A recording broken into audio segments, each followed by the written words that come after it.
মানুষ গুনাহ করবি। কথা কি বুঝতে পেরেছে?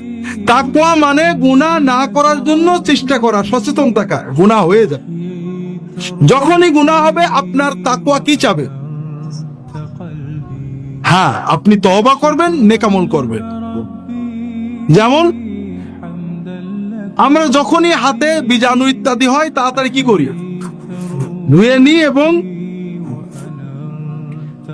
বীজাণু মুক্ত বীজাণুনাশক কিছু দিয়ে হাতগুলো ধুয়ে নিই, ঠিক আছে না?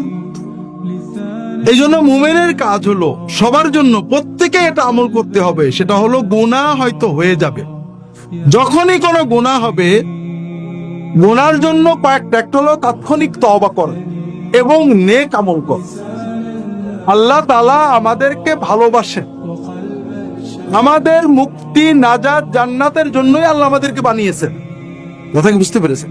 শুধু আমাদের বিবেক দিয়ে একটু দায়িত্ব দিয়ে মানি না মানি দেখতে চেয়েছেন।